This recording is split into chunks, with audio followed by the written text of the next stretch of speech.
Alhamdulillah, wassalatu wassalamu ala Rasulillah. Pertanyaan pertama, apakah benar sedekah dengan sholat itu ada?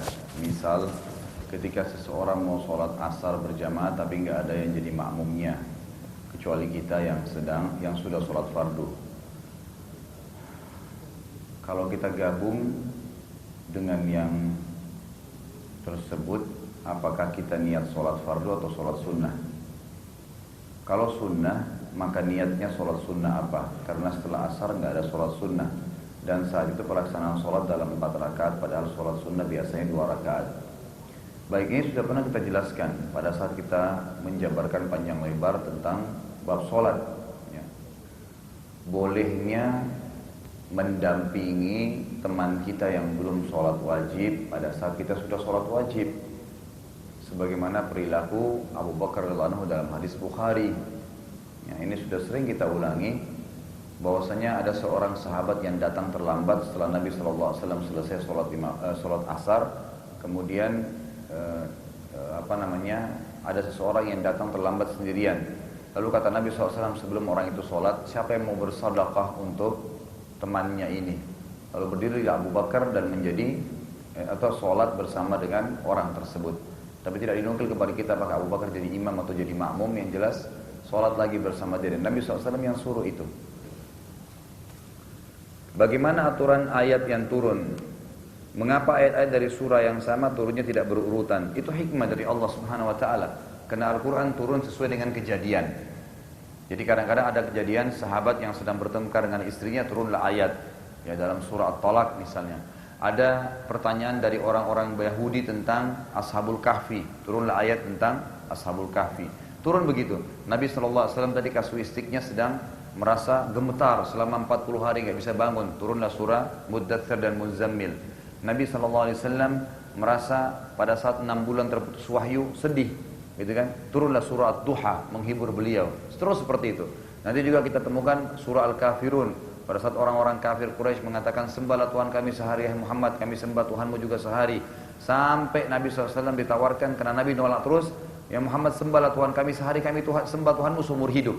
Nabi SAW tolak, turunlah qul ya ayyuhal kafirun, dan seterusnya. Jadi memang sesuai dengan kasuistik. Nanti Allah perintahkan Nabi kita Muhammad SAW untuk menyusunnya. Ayat ini letakkan di surah ini. Ya, surah itu urutan yang kesekian. Seperti itu kurang lebih gambarannya. Jadi dengan hikmah yang Allah Subhanahu Wa Taala inginkan. Apakah hukumnya toning rambut untuk anak muda yang beruban? Jika sudah terlanjur dilakukan, apa yang harus dilakukan? Ini kita bahas masalah sirah ini. Apa hubungannya dengan mewarnai rambut? Apa hubungannya dengan sholat tadi? Tapi ya sudah, saya sudah terbiasa. Baik, mewarnai rambut, ya, itu boleh hukumnya. Asalkan dijauhi warna hitam. Tidak boleh warna hitam. Dari mana dalilnya? Hadis Bukhari. Nabi SAW pernah bertemu dengan Abdullah bin Umar radhiyallahu anhuma. Kebetulan jenggotnya Abdullah bin Umar panjang dan beliau masih muda waktu itu. Serta ada beberapa helai jenggotnya yang berwarna putih. Sementara beliau masih sangat muda.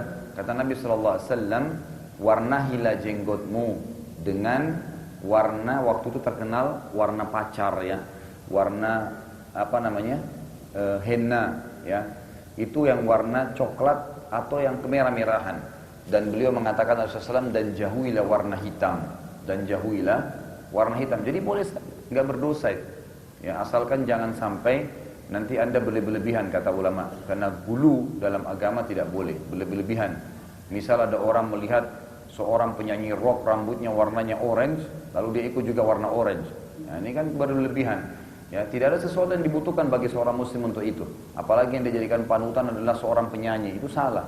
Ya, itu tidak seperti itu. Tapi kalau seseorang misalnya istri ingin menghibur suaminya dengan mengubah warna rambutnya, ya, yang penting bukan ke warna hitam, mungkin ke warna merah dan seterusnya, untuk menambah keindahan dia, itu masih tidak ada masalah. Setahu saya pendapat ulama mengatakan tidak ada masalah, asal jangan ke warna hitam. Apakah hukum bekerja di perusahaan yang lembaga keuangannya bergerak di bidang jasa gadai? Gadai dalam agama Islam namanya rahan.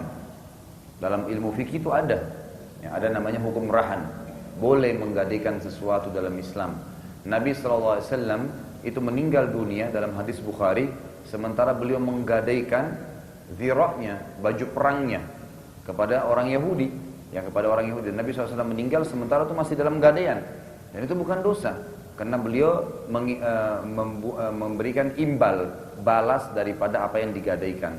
Tetapi dalam Islam, kalau anda mau sesuai dengan syariat, maka tidak boleh barang gadaian itu hangus. Tidak ada namanya barang hangus, kan gitu. Digadai ya sudah, ya kecuali sudah disepakati waktu tertentu, memang tidak bisa dibayar atau ditebus, maka diambil. Itu pun dalam Islam tidak boleh langsung diambil begitu saja. Dinilai dulu. Misal barang yang digadai senilai 100 juta, lalu yang diambil dalam bentuk uang, ya, atau balasan dari yang digadaikan itu misalnya 50 juta. Maka tidak boleh spontanitas barang yang 100 juta tiba-tiba dihangusin. Ya, sementara yang dia pakai cuma 50 juta, nggak boleh begitu. Dijual barang itu. Lalu yang tadi punya hak yang menggadaikan itu boleh mengambil haknya dia dan mengembalikan sisanya kepada orang yang tadi meminjam. Itu yang sesuai dengan syariat. Selain ini Allahu a'lam, saya tidak pernah temukan ada ulama yang membolehkan. Jadi kalau anda bekerja di tempat yang selain sistem ini, maka saya sarankan silakan cari rezeki tempat lain gitu. Mau bertanya tentang sejarah penciptaan Ka'bah Ustaz. Apakah Ka'bah telah ada sebelum Nabi Adam AS diturunkan ke bumi? Dan apakah Nabi Adam AS juga menjadikan area di sekitar Ka'bah sebagai tempat ibadah kepada Allah Azza wa Jal? Jawabannya, Ka'bah pertama kali dibangun di zaman siapa? Nabi Adam AS. Nabi Adam AS. Ka'bah pertama kali dibangun di zaman Nabi Adam. Dan ini kita sudah pelajari di sirah. Ya. Jadi Nabi Adam lah orang yang pertama dengan anaknya yang bernama Syith, ya, itu yang membangun Ka'bah. Makanya ayat Al-Quran yang mengatakan, ya, A'udzubillahi inna awwala baitin wudi'a lin-nasi lalladzi bi Bakkah mubarakan wa hudan lil alamin. Sesungguhnya rumah yang pertama sekali dibangun di muka bumi untuk manusia, untuk ibadah, itu di Bakkah. Apa itu Bakkah? Kata ulama ada dua pendapat. Kota Mekah atau Bakkah itu adalah pondasinya Ka'bah. Pondasi dasarnya Ka'bah. Itu yang pertama dibangun, yang ada di kota Mekah sebagai petunjuk bagi manusia. Nabi Ibrahim alaihissalam, para ahli sejarah mengatakan tinggal membangun kembali di pondasi yang sama setelah lama rubuh. Karena Mekah dengan berjalannya waktu ditinggali oleh manusia, nggak ada lagi yang huni, gitu kan? Nanti di zaman Nabi Ibrahim AS baru kembali lagi dihuni oleh manusia sesuai dengan hikmah dari Allah Subhanahu Wa Taala. Maka Nabi Ibrahim AS tinggal membangun saja kembali yang telah dibangun oleh Nabi Adam alaihissalam. Jadi memang dibangun dari zaman Nabi Adam alaihissalam, sebagaimana tadi ayat yang saya bacakan. Apakah lafaz Allah sebelum kenabian? Mengapa Khadijah mengatakan demi Allah? Maksudnya apakah lafaz Allah sudah dikenal? Iya. Lafaz Allah terkenal. Dari semua nabi tahu, dan masyarakat Mekah itu umumnya adalah pengikut Nabi Ibrahim alaihissalam. Jadi mereka menyebut Allah, ya. Tapi tidak semua nama-nama Allah yang dia tahu. Makanya orang-orang Quraisy kalau bersumpah mereka mengatakan Allahumma, ya. Mereka mengatakan wallahi, tallahi, billahi, dengan nama Allah Subhanahu Wa Taala. Jadi orang-orang Arab memang sudah tahu itu sebelumnya, karena nama Allah sudah masyhur dalam ajaran Nabi Ibrahim AS di Mekah. Cuma bedanya orang-orang Quraisy ini, mereka tidak murni menjalankan ajaran Nabi Ibrahim AS. Mereka menyekutukan Allah dengan menyembah berhala. Maka datanglah Nabi Muhammad SAW meluruskan itu. Jadi nama Allah memang sudah ada. Apakah termasuk sunnah atau wajib dua iftitah? Sunnah. Dua iftitah adalah sunnah. Wajibnya sholat itu membaca Al-Fatihah. Jadi membaca iftitah dengan membaca surah setelah Al-Fatihah adalah hukumnya sunnah. Apakah benar orang sudah almarhum arwahnya masih ada di lingkungan rumah selama 40 hari? Sama sekali nggak benar. Nggak ada itu. Dan sudah pernah kita rincikan. Ruh begitu keluar, kata Nabi SAW, belum sekejap dia keluar dari jasadnya, langsung ditangkap oleh malaikat rahmah. Kalau dia mukmin, dibungkus dengan kain kafan dari surga, dibawa ke langit. Dan belum sekejap dia keluar ruhnya dari jasadnya kalau dia orang kafir atau fasik, lalu ditangkap dengan malaikat azab, penyiksa, dibungkus dengan kain kafan dari neraka, lalu dibawa ke langit. Setelah itu baru dimasukkan ke dalam liang lahat, dan tidak ada ceritanya mereka masih ada di sekitar rumah kita. Itu tidak benar. Ini sebenarnya ya tidak pernah ada dalilnya berhubungan dengan masalah itu. Daun pohon sidir atau daun bidara. Kalau di Indonesia seperti apa ya Ustaz? Itu disebut di Indonesia dengan apel India. Ya. Saya kebetulan sangat hobi dengan tanam-tanaman, buah-buahan atau pohon-pohonan. Makanya di depan rumah saya cukup banyak saya taruh itu. Di antaranya ada pohon sidir. Jadi saya dapatkan dari beberapa teman kita memang yang bergerak di tanaman itu dikenal dengan pohon apel India. Memang buahnya sangat manis seperti apel warna hijau. Daunnya itu batangnya agak tipis, ya kadang-kadang ada juga yang tebal tapi tidak terlalu besar diameternya. Itu daunnya sangat banyak dan daunnya disunnahkan untuk dipakai mengobati orang yang sedang kerasukan jin, kena sihir, ya ruqyah. Makanya saya sarankan di depan rumah Anda tanam pohon itu. Daunnya juga dianjurkan untuk dipakai memandikan atau mewangikan jenazah yang sedang dimandikan. Nah, jadi daunnya sangat bagus. Kalau Anda kerasukan jin, kena sihir, itu dipakai mandi. Ya dipakai mandi, airnya dicelupkan, kemudian dimandikan atau disiramkan di halaman rumah atau di dalam rumah bila memang ada sihir sekitar rumah itu. Bila gerakan sholatnya tidak mengikuti sunnah Nabi SAW, apakah diterima sholatnya? Jawabannya tidak. Karena gerakan sholat bagian dari rukun sholat. Sholat ada 3 macam pernah saya sebutkan. Ada rukun sholat, ada wajib sholat, ada sunnah sholat. Rukun sholat ini ya, menutup aurat, berwudu, menghadap kiblat. Gerakan sholat yang benar dari takbir sampai salam harus sama, benar. Kecuali kalau dia memang belum pernah belajar. Tapi kalau dia sudah tahu, batal sholatnya, nggak boleh. Karena ini masuk dalam rukun sholat. Semua dari takbir sampai salam. Tidak ada gerakan sholat yang sifatnya wajib atau sunnah. Semuanya rukun.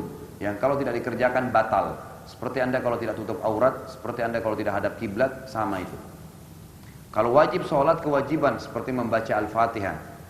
Ini kewajiban sholat. Kapan tidak dilakukan berdosa. Wajibnya sholat membaca Subhana Rabbil Azim 1 kali, Subhana Rabbil A'la 1 kali. Ini wajibnya sholat, gitu kan? Ini kalau tidak dikerjakan berdosa tapi tidak batalin sholat. Kalau sunnah sholat umumnya membaca Subhana Rabbil Azim lebih dari 1 kali, Subhana Rabbil A'la lebih 1 kali, gitu kan? Doa di antara 2 sujud, itu semua bagian daripada sunnah sholat. Jadi gerakan sholat yang sesuai dengan Nabi SAW adalah rukun, batal kalau tidak sesuai dengan Nabi SAW. Makanya harus belajar. Ini hal daruriyat. Dan alhamdulillah di kelas kita ini kita sudah contohkan bahkan praktikkan di depan jemaah sekalian bagaimana sholat yang benar dan gerakannya, serta saya sudah tuntunkan ke bukunya. Ya, ada bukunya yang sangat murah sekali, mungkin cuma 5 ribuan atau sampai 15 ribu batasnya maksimal, itu dengan gambar. Anda boleh cari dimanapun kan gitu. Atau mungkin yang sudah pernah ambil dari saya bisa dibagikan ke teman-temannya kalau sudah paham sehingga bisa dapat pahala. Itu sangat baik sekali. Setelah junub kita membersihkan telapak tangan lalu ke punggung tangan. Setelah itu wajah, membersihkan kemaluan lalu berwudu seperti wudu mau sholat. Setelah itu mandi. Bagaimana tidak mandi, hanya melakukan yang awal saja?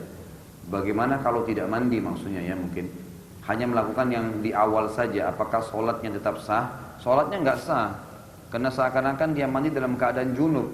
Nggak boleh, dia harus mandi. Ya, dia harus mandi, bahkan mandinya itu jelas wajib kata sebagian ulama, ya wajib. Jadi dia tidak boleh, tidak sah sholatnya. Dia harus mandi memang, kecuali ada udurnya. Ada udur misalnya orang yang sakit fatal, keras, tidak bisa kena air, dia cukup tayamum, nggak apa-apa. Dengan juga membersihkan bagian kemaluannya dari hal-hal yang kotor, sisa-sisa sperma misalnya, sisa kotoran, dibersihin baru dia tayamum, gitu kan? Membersihnya dengan semampunya, mungkin tisu basah, mungkin apa saja. Semampu kalau dia tidak bisa kena air. Tapi kalau tidak ada udurnya, maka tidak sah sholatnya. Dia harus mandi. Bagaimana pendapat Ustadz mengenai fatwa dari Syekh Yusuf Qaradawi tentang membolehkan atas pembunuhan atau bom bunuh diri atas ulama Suriah Syekh Al-Buti? Ya. Ini kalau mengatakan bom bunuh diri, ini kita tidak berbicara tentang masalah orang membunuh orang lain. Saya tidak akan bicara tentang individu, terutama masalah Al-Buti atau yang lainnya. Mereka adalah kaum muslimin dan kita tidak tahu. Tapi permasalahannya di sini adalah bom bunuh diri dalam Islam belum pernah ditemukan ada riwayatnya boleh membunuh diri dalam berperang. Tidak ada itu. Ada sebagian teman-teman kita yang mengatakan boleh bom bunuh diri dengan cara bagaimana? Dengan cara menyebutkan riwayat bahwasanya seorang sahabat pernah waktu benteng musuh itu lagi gerbangnya nggak bisa dibuka karena kokohnya, dia minta dilempar. Ya seperti pakai ketapel kita sekarang, diikat dengan karet yang besar, kemudian dilempar sahabat itu. Dan beliau radhiyallahu anhu terbang sampai melewati benteng tembok itu, kemudian dia buka pintu gerbangnya.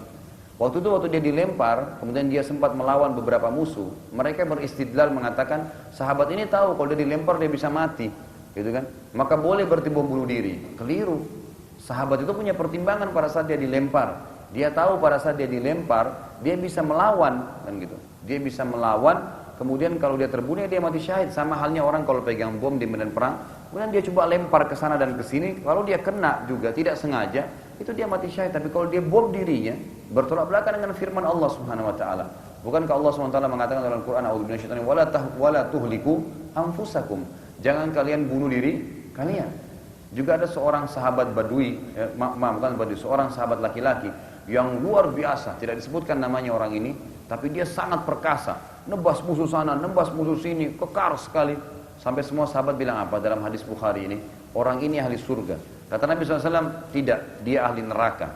Sahabat-sahabat pada penasaran diikutin. Ternyata ada satu musuh yang nebas kakinya, kena betisnya berdarah. Jadi kena darahnya banyak keluar, dia turun dari kudanya, dia sandar di sebuah pohon, kena tidak tahan kesakitan, diambil pedang, ditusuk dirinya. Lalu para sahabat mengatakan, berarti kami sekarang buktikan memang dia ahli neraka. Memang dia ahli neraka.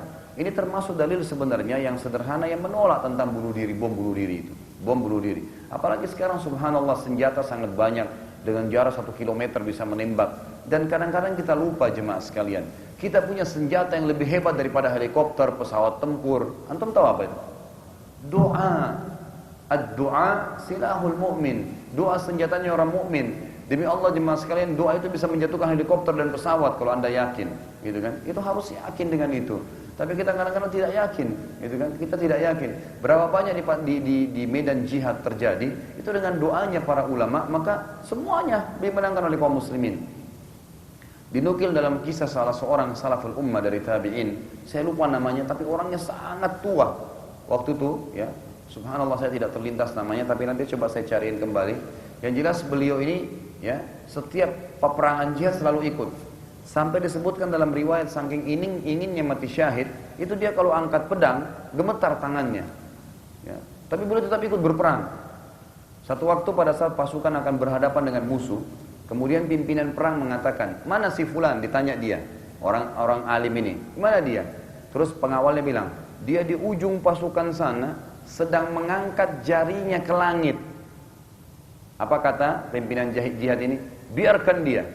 Sungguh demi Allah, jarinya yang ke langit lebih saya cintai daripada 1000 pedangnya anak muda. Gitu. Kata pimpinan jihad tadi. Angkat tangan ke langit, ya Allah, menangkan menang.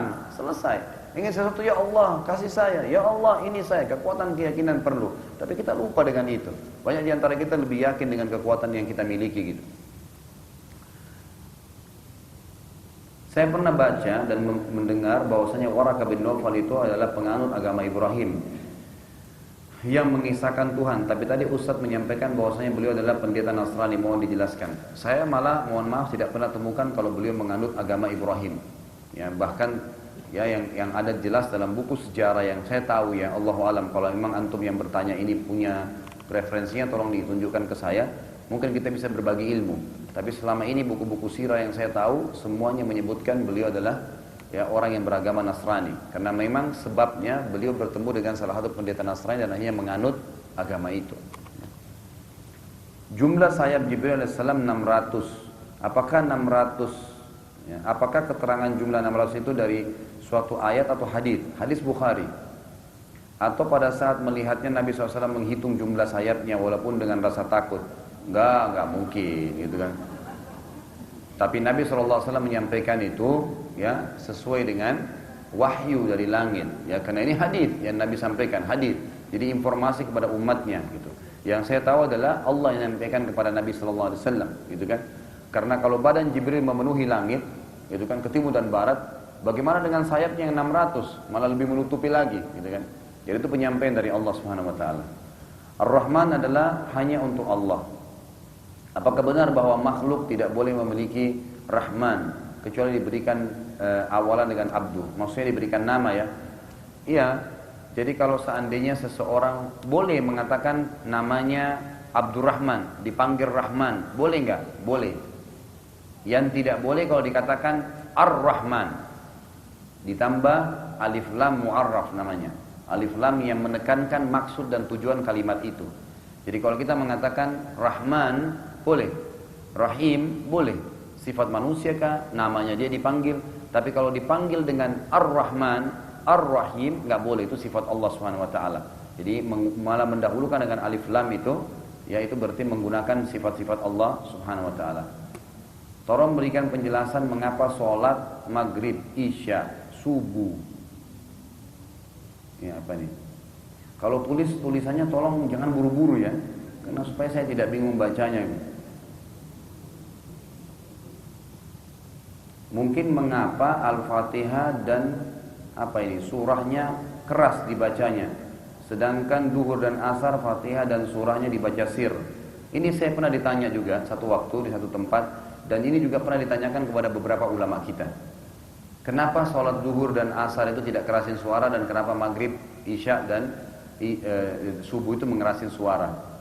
Mereka mengatakan jawaban sederhana, selama belum ada dalil yang menjelaskan kepada kita apa hikmahnya, maka kita tidak menjelaskan. Karena para sahabat juga belum pernah ada yang menanyakan pertanyaan ini, dan akhirnya dijawab dengan sederhana bahwasanya Allahu a'lam. Allah lebih tahu. Kita nggak tahu kenapa itu, apa hikmahnya. Ya, tidak perlu dihubungkan lagi dengan waktu, dengan tempat, karena memang belum pernah ada penjelasan masalah itu. Apa ini? Dosa dan pahala. Ini apa ini? Dosa dan pahala. Dosa itu apa? Pahala itu apa?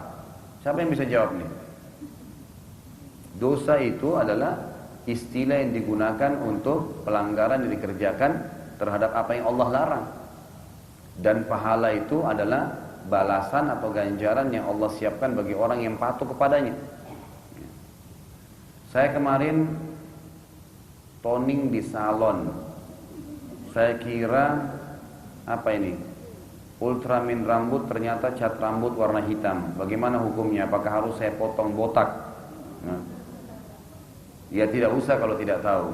Allah Subhanahu wa taala tidak akan membebankan hukum kepada kita selama kita tidak tahu. Allahu alam. Beristighfar kepada Allah dan jangan diulangin. Gitu aja. Bagaimana perbedaan tingkat pahala orang yang sholat di Masjid Nabawi dan Masjid Haram dengan orang yang sholat di luar itu tapi sedang dalam misi dakwah? Tetap secara jumlah, kuantiti pahala beda. Karena di Mekah 100.000 pahala jelas hadisnya, dan itu kelebihan karena adanya Ka'bah. Dan di Madinah 1.000 pahala. Di Indonesia di Masjid Baitul Ihsan 1, gitu kan? Memang sudah begitu hukum Allah Subhanahu wa taala. Dari sisi kuantitas pahalanya, jumlahnya.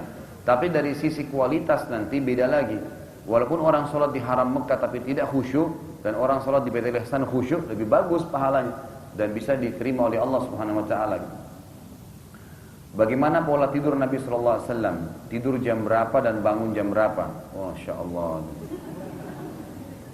Ya, jadi disebutkan, pertanyaan yang bagus ya. Dalam riwayat Bukhari, Nabi Sallallahu Alaihi Wasallam melarang begadang, dan tradisi Nabi Sallallahu Alaihi Wasallam biasanya setelah Isya beliau tidur langsung bersama dengan para sahabat, kecuali bila ada masalah-masalah yang harus dibicarakan dengan sahabatnya, seperti kasus peperangan, ya kasus memecahkan masalah-masalah kaum muslimin, itu baru beliau begadang.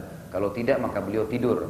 Bahkan Umar bin Khattab radhiyallahu anhu seringkali memukul orang-orang yang begadang tanpa ada kegiatan pasti.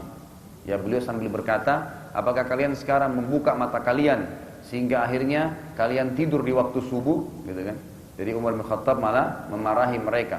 Dan buku-buku hadis kita menyebutkan dalam Sahih Bukhari, Sahih Muslim, Sunan Nabi Daud, Tirmidzi, di semua kutubus sittah itu 6 buku hadis mengatakan ada bab nahi anis samar, dilarang begadang ya kalau tidak ada keperluan. Dan Nabi SAW sekali lagi tidur di waktu itu. Kemudian kalau Nabi SAW bangun, itu beliau bangun biasanya ya sebagaimana Allah katakan dalam Al-Quran tadi, nisfahu aw inqus minhu qalila. Kata ulama tafsir, pertengahan malam atau lebih kurang dari itu. Jadi Nabi SAW seringkali atau hampir setiap tradisi beliau itu sholat di 1/2 malam. 1/2 malam atau bahkan kurang dari itu sedikit. Maksudnya kalau 1/2 malam sekarang kurang lebih jam 1 malam, jam 2 malam, ya jam 1 atau jam 2 malam, jam 1 malam lah, ya 1/2 malam itu kurang lebih jam 12 sampai jam 2 malam itu 1/2 malam. Biasanya begitu. Kalau sudah masuk jam 2 sampai subuh itu sepertiga malam, ya, yang Allah SWT turun. Allah SWT menyuruh Nabi SAW untuk bangun di seperdua malam atau lebih kurang dari itu. Jadi kurang dari jam 12 malam gitu. Ya, jadi Nabi SAW selalu mengerjakan itu. Ada sebagian orang bilang bahwasanya saat ini di Indonesia termasuk fase Mekah. Jadi tidak perlu ibadah-ibadah seperti sholat dan lain-lain. Bagaimana tanggapan Ustadz? Ini luar biasa ini. Ya.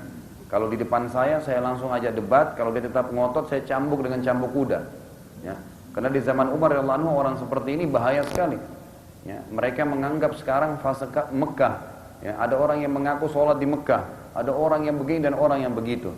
Fase Mekah itu adalah fase turunnya wahyu. Dan masih sebagian turun wahyu. Belum ada perintah jihad, belum ada perintah sedekah, belum ada perintah zakat, belum ada puasa Ramadan, belum ada haji, belum ada, gitu kan? Perintah sholat saja itu di 3 tahun terakhirnya, 13 tahun Nabi SAW dakwah, itu nanti tahun ketiga, tahun 10 baru ada perintah sholat, gitu. Dan itu wahyu lagi turun. Sekarang di Indonesia atau waktu zaman sekarang wahyu sudah lengkap, Quran sudah bagus, leks lagi, gitu kan? Bahkan di HP kita sudah ada Quran. Kalau Anda mau mengatakan fase Mekah, tidak ada sholat, tidak ada ibadah, ini kejahilan yang luar biasa gitu. Ya mohon maaf saya katakan ini karena ini bahaya sekali. Bisa jadi fitnah. Dia hanya mau membenarkan perilaku dia untuk tidak sholat atau tidak ibadah, gitu kan?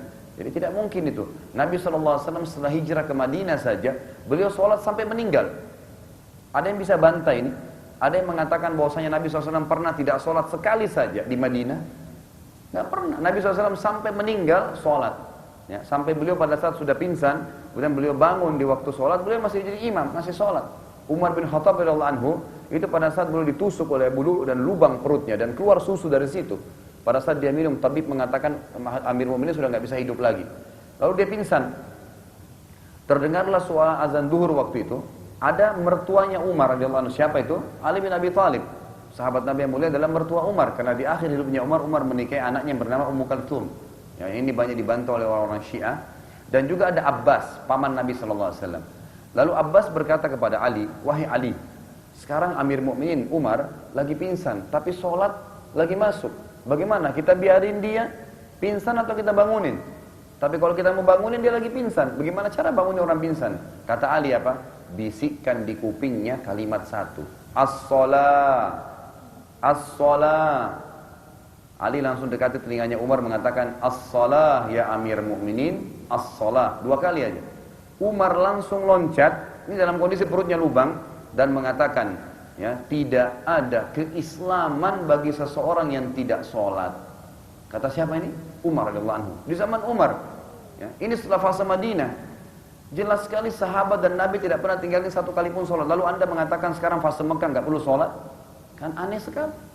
Jadi nggak perlu zakat, nggak perlu tutup aurat, nggak perlu gitu, kembali ke masa jahiliyah. Nah ini luar biasa gitu kan. Ini kejahilan yang mesti diluruskan. Jika sudah datang pada kita syaitan, ketika kita memikirkan perihal penciptaan, bahwa segala sesuatu pasti ada mulanya, tidak mungkin. Contoh gedung BI ini berdiri sendiri dengan sendirinya. Jadi ketika saya memikirkan hal tersebut, tiba-tiba ada syaitan yang ganggu. Bagaimana dengan Allah? Dia yang awal dan akhir. Bagaimana sikap seorang muslim jika terdetik ya tersebut di hatinya? Bukankah Allah berdiri sendiri dan tidak diciptakan? Pertama sekali kita tidak bisa membahas hak-haknya Allah SWT. Memang kita punya batas sebagai manusia.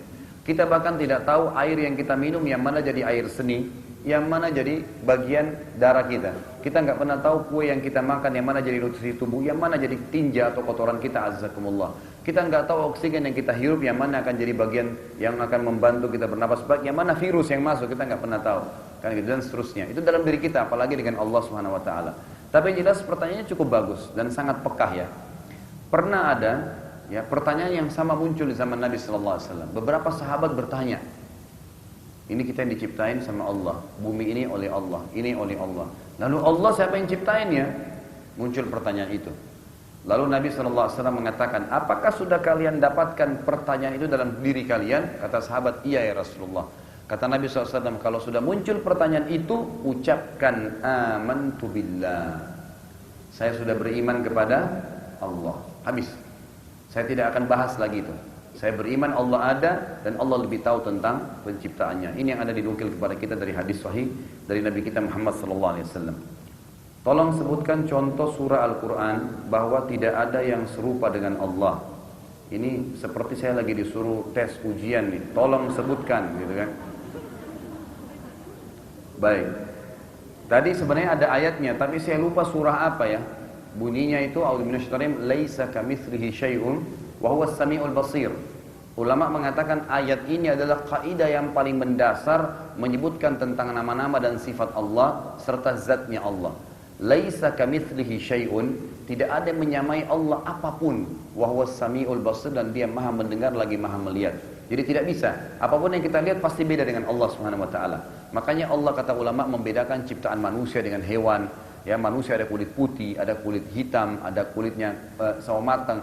Hewan-hewan juga begitu, kakinya hewan unta lain, hewan kambing lain, anjing lain, harimau lain. Ini hewan-hewan berbeda-beda, ayam lain, burung lain. Ada yang bisa terbang, ada yang bisa jalan, ada yang merayap, ada yang di dalam air. Beragam macam ciptaan. Hawa itu lain, angin kita rasain, air lain juga bentuknya dan lain fungsinya. Gitu kan? Perasaan kita sedih dalam tubuh kita. Bersamaan ada perasaan sedih, ada perasaan senang. Bagaimana membedakan sedih dan senang ini? Sulit sekali. Semua Allah SWT ciptakan dengan begitu memang. Allah SWT ciptakan. Jadi kita mengimani semua itu dengan apa yang telah Allah SWT berikan. Pertanyaan saya pertama tidak ada hubungannya dengan sirah, Ustaz. Baik. Dari tadi saya rasa banyak sekali tidak sendiri. Apakah seorang anak yang di luar nikah kemudian setelah besar dan bertakwa akan dapat masuk surga? Ini terjadi pada teman saya, pada teman dan teman saya lagi, kan? Baik, tetap masuk surga. Anak yang lahir di luar nikah nggak berdosa, nggak ada dosanya dia. Dan tidak ada dalam Islam istilah ini anak zina, nggak ada istilah begitu. Karena yang berzina orang tuanya, bukan dia. Nggak ada hubungannya. Di Indonesia dikatakan anak zina. Setahu saya tidak ada kalimat itu dalam buku-buku fikih. Jadi kalau anak yang lahir di luar nikah itu cuma dikatakan anak yang lahir di luar nikah, tapi dia tetap orang yang bisa mukmin, bisa kafir, kita nggak tahu, kan gitu. Dia tidak berdosa sama sekali. Sewaktu Nabi SAW melihat Jibril, nah ini kan pelajaran sirah. Ya. Sewaktu Nabi SAW melihat Jibril mempunyai 600 sayap, apakah beliau menghitungnya sama tadi ya? Saya seorang wanita yang baru hamil 4 bulan, ya, insya Allah dimudahkan melahirkan. Sedang saya masih punya utang puasa Ramadan tahun lalu dan perkiraan tahun ini juga nggak bisa puasa. Bagaimana cara saya membayar utang puasa tahun lalu dan tahun yang akan datang? Apakah harus dengan puasa atau membayar fidyah? Apa dulu alasannya Anda tahun lalu nggak puasa? Kalau alasannya bukan karena ya udzur syar'i, bukan karena hal-hal yang dibolehkan diganti dengan fidyah misalnya, seperti orang yang tua atau misalnya orang yang masa hamil, itu ada pendapat ulama mengatakan orang yang hamil itu masuk dalam kategori rukhsah, keringanan, maka dia boleh membayar fidyah. Jadi kalau tahun lalu karena hamil, maka tidak ada masalah bayar fidyah saja, tapi tetap lebih afdal membayar dengan puasa. Kalau Anda tanya bagaimana caranya, sebenarnya sugesti saja. Sebenarnya cuman sugesti. Istri saya pada saat hamil, saya motivasi dia, mengatakan tidak ada masalah orang hamil itu puasa. Yang penting sahurnya baik, buka puasa juga baik, nutrisinya bagus, tidak ada masalah. Di jalan alhamdulillah bisa. Nggak ada kendala gitu. Ini termasuk sugesti. Tapi kalau seandainya memang Anda merasa tidak mampu, boleh Anda membayar fidyah gitu. Jadi boleh membayar fidyah, dan fidyah ini dibayar satu orang miskin satu hari dikalikan jumlah hari yang kita tidak puasa. Apakah boleh puasa Ramadan niatnya sekaligus di awal bulan Ramadan atau harus setiap malam sebelum menjalankan puasa? Setiap malam. Setiap malam kita niatkan, tapi dalam hati saja. Ya, karena kata Nabi SAW, siapa yang tidak menginapkan niatnya di puasa wajib, maka tidak ada puasa baginya. Tapi diniatkan dalam hati sekali lagi. Ya, sudah saya pernah jelaskan, kalimat-kalimat yang mengatakan nawaitu shauma ghadin itu disusun oleh sebagian ya ulama-ulama Syafi'iyah di Mesir, dan mereka pun mengatakan lafaz-lafaz ini adalah penyempurna dari niat dalam hati. Siapapun yang niat dengan lisannya tapi tidak niat dengan hatinya, maka puasanya dan sholatnya batal. Tapi kalau mereka niat dalam hati dan tidak sempat ucapkan dengan lisan, tetap sah ibadahnya. Tapi kalau jumhur ulama mengatakan tidak ada lafaz, ya cukup diniatkan dalam hati maka sudah selesai. Mengapa tidak boleh menggambar makhluk hidup? Ya, karena disebutkan dalam hadis itu bisa menyerupai ciptaan Allah Subhanahu wa taala. Sebagaimana kata Nabi sallallahu alaihi wasallam dalam hadis, Allah akan berfirman di hari kiamat, ya, siapa yang telah menantangku dengan menciptakan makhluk sepertiku, maka hari ini aku akan suruh mereka untuk memberikan ruh, dan ternyata mereka tidak mampu, lalu Allah meniupkan ruh ke makhluk ciptaan buatan mereka patung itu, lalu menyiksa mereka di neraka. Jadi memang karena menyerupai makhluk Allah Subhanahu wa taala. Itu larangan dari Allah. Dan tidak semua larangan juga kita harus memprotesnya, atau mungkin tidak boleh diprotes memang. Kenapa Allah tetapkan sholat tahajud di malam hari, kenapa bukan di pagi hari saja? Kenapa sholat subuh 2 rakaat bukan 1? Kenapa semua sholat nggak 1 rakaat saja? Ya Allah mau begitu sebagai pencipta, ikutin aja. Sama dengan pimpinan perusahaan Anda, kenapa dikasih peraturan jam 7 keluar jam 5 ya? Kenapa nggak setengah jam saja kerja cukup? Ya dia mau begitu, dia pemilik perusahaan gitu kan. Ya Allah SWT pemilik kita, dia buat apa yang dia mau dan kita patuh dengan itu. Dosakah menunda-nunda sholat? Ya. Anda jelas sekali ayatnya dalam surah Ma'un. Al-Musyaitanir Wailun lil musallin. Terus alladzina hum an salatihim sahun. Kecelakaanlah, kebinasaan bagi orang yang sholat. Kok orang sholat dapat kecelakaan? Allah jelasin, alladzina hum an salatihim sahun. Mereka yang lalai dari sholatnya. Kata ulama tafsir, adalah orang-orang yang sengaja nunda-nunda waktu sholat sampai keluar waktunya, duhur sampai menjelang sudah azan asar baru mau sholat duhur. Ini sahun, diancam oleh Allah SWT. Kalau meninggalkan dosa sekaligus itu lebih besar lagi dosanya. Jadi memang tidak boleh. Apakah ada dalil tentang membaca sadaqallahul azim atau maha besar Allah dengan segala firman-Nya? Apakah dianjurkan setiap selesai membaca Al-Quran? Lalu bagaimana bila tidak membacanya namun sudah meyakini dalam keimanan? Setahu saya semua ulama hadis sepakat bahwasanya tidak pernah dinukil kepada kita ada lafaz hadis mengatakan setelah baca Al-Quran sadaqallahul azim, yang berarti maha benar Allah. Kenapa? Karena tanpa mengucapkan itu sudah benar firman Allah. Kita nggak butuh keyakinan itu. Dan ini sekali lagi memang dikarang oleh sebagian orang yang mereka ya kebanyakan kedudukannya di daerah Mesir itu untuk ya menyempurnakan bacaannya saja. Ya. Jadi sebaiknya kalau Allahu a'lam yang saya tahu dari para ulama hadis mengatakan tidak perlu membaca sadaqallahul azim, karena tanpa membaca ini pun tetap firman Allah SWT benar. Apakah ayah dan ibu Nabi SAW termasuk orang kafir? Jawabannya iya. Ayah dan ibu Nabi SAW itu meninggal dalam kondisi menyembah berhala. Begitu pula kakeknya Abdul Muttalib. Dan ini tidak asing di kehidupan para nabi-nabi. Bukankah Nabi Ibrahim AS ayahnya Azar, dan Nabi Ibrahim adalah salah satu kakek Nabi SAW. Ayahnya Azar meninggal dalam keadaan kafir. Nabi Nuh AS anaknya, Nabi Lut AS adalah istrinya. Dan itu biasa. Makanya Nabi SAW sudah pernah saya sebutkan hadisnya bahwasanya seorang sahabat pernah bertanya, ya Rasulullah, di mana ayah saya sementara ayahnya meninggal dalam keadaan kafir? Ya. Lalu Nabi SAW mengatakan, ayahmu di neraka. Orang itu marah sambil keluar dari masjid. Lalu Nabi SAW menepuk pundaknya mengatakan, jangan kamu marah. Ayahmu dan ayahku di neraka. Ayahmu dan ayahku di neraka. Dan hadis ini adalah hadis sahih. Yang berarti menandakan Nabi SAW menjelaskan ayah beliau meninggal dalam keadaan kufur. Dan itu bukan aib. Tidak mengurangi kadar Nabi SAW sebagai Nabi. Ya sebagaimana tadi saya katakan, Nabi Ibrahim saja salah satu kakek Nabi juga ayahnya meninggal dalam keadaan kufur. Nabi Nuh anaknya, Nabi Lut istrinya. Dan itu hikmah yang Allah SWT inginkan. Kemudian ibunya juga begitu. Dalam riwayat yang sahih juga dari riwayat ahli sunan, bahwasanya Nabi SAW berkata, aku minta izin untuk menziarahi kuburan ibuku di Rabwah, sebuah wilayah yang dimana Aminah mati. Kemudian aku diizinkan dan aku meminta agar beristighfar untuk ibuku, maka Tuhanku melarangku. Maksudnya karena Aminah meninggal dalam keadaan kufur, maka dilarang untuk beristighfar untuknya. Ya. Kemudian di mana letak neraka? Kalau neraka itu berada di langit, sama. Ya, Allah Subhanahu Wa Taala meletakkan neraka itu bersamaan atau bersebelahan dengan surga, walaupun jaraknya sangat jauh. Ya, walaupun sangat jauh. Dari mana dalilnya? Kita banyak sekali ayat Al-Quran yang menceritakan bahwasanya penghuni surga akan melihat penghuni neraka. Penghuni neraka nanti akan melihat penghuni surga. Jadi mereka bisa saling melihat, walaupun jaraknya jauh, tapi mereka bisa saling melihat.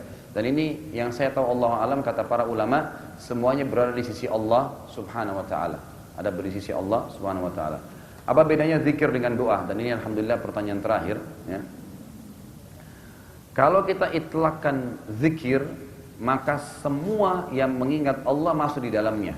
Salat, puasa, haji, zakat, ya berdoa, takziah, ziarah kubur, bakti sama orang tua, semua itu adalah zikrullah. Semua adalah zikrullah. Jadi salah kalau ada orang menafsirkan zikir itu hanya mengucapkan tasbih dengan lisan atau tahmid atau takbir atau tahlil. Kan gitu. Cuma alhamdulillah, subhanallah, Allah akbar dan la ilaha illallah itu keliru. Itu salah satu substansialnya, substansial zikir. Tapi zikir itu lebih umum. Semua yang mengingat Allah, semua ibadah itu masuk dalam zikrullah. Tapi lebih khusus kalau dibahas itu masuk kepada kalimat-kalimat diucapkan dengan lisan, Jadi doa bagian daripada komponen zikir yang secara umum. Allahu a'lam. Semua bermanfaat yang kita bahas dan semoga saja Allah SWT berkahi majelis kita ini dan menjadikan kita orang-orang yang terus menambah ilmu, karena dengan bertambahnya ilmu iman kita akan bertambah dan dengan bertambahnya iman amal soleh kita juga akan bertambah. Mudah-mudahan dari Allah, kalau ada salah dari saya mohon dimaafkan. Subhanakallahumma bihamdika asyhadu an la ilaha illa anta astaghfiruka wa atubu ilaik. Wassalamualaikum warahmatullahi wabarakatuh.